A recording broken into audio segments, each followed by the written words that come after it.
Позади дестабилизацијата на Македонија, која се заканува да доведе до распад на државата, според текст објавен во електронското издание на американскиот весник Washington Times, но и според анализите на Judicial Watch, здружение кое се занимава со надзор на американските надворешни политики и нејзината транспарентност, стојат, како што се наведува, императорот Сорос и Барак Обама. Во текстот се наведува дека луѓето на Џорџ Сорос се секаде, особено во државите на Балканот, во врвовите на партиите и владите. Затоа што на Балканот не е многу тешко со пари да се подмитат политичарите.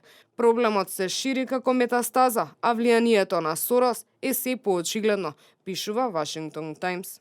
Последната во низата влади на суверени држави, во која властите на САД пробуваат да ја срушат легитимно избраната власт и да си ги постават оние кои нив им одговараат, е Македонија. Покрај промените на врвот во Вашингтон, во Скопје се уште е човек на Барак Обама. Конзервативната влада тука, која застапува про-лајф и суверенистичка политика, е нешто што Соросовата пешадија, како што Washington Times ги нарекува неговите платеници по разните невладини организации, кој ги активира надалечинско, по потреба, кога треба некаде да се руши власт или да го помести законодавството во правец на своите интереси, а спротивно интересите на самата нација, тргна во поход на Никола Груевски како би поставиле нова власт.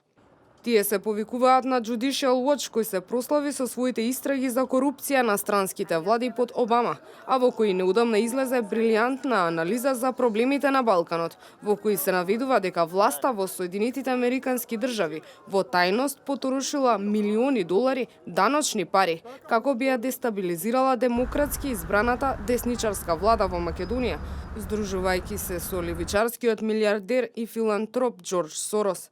Таа организација за надзор тврди дека Джес Бейли од Обама поставен за амбасадор во Македонија, работел позади кулисите со Соросовото здружение Отворено општество, како би префрлувал огромни суми американски пари за постигнување на целта, што представува мешање во работата на внатрешните работи во Македонија и кршење на Виенската конвенција за дипломатските односи.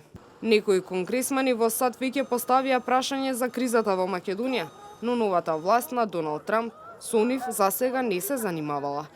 7 републиканци од Конгресот, вклучувајќи го Кристофер Х. Смит од Њу Џерси, Роберт Б. Алтхонд од Алабама и Трент Франкс од Аризона, напишаа писмо до надзорното тело кое проверува како се трошат парите од даночните обврзници, во кое изразуваат загриженост околу тоа како се трошат парите во Македонија и на што слушнавме веродостојни известувања дека во минативе 2 години американската амбасада во Македонија активно интервенирала во партиската политика во Македонија, пишуваат законодавците, како и обликување на медиското опкружување и цивилното друштво на непримерен и пристрасен начин. Според тие известувања, нивната дипломатска мисија во Македонија конзистентно ја поддржува партија, медиуми и невладини организации од левицата. Тоа е забрането не само со Виенската конвенција, туку и со американските закони.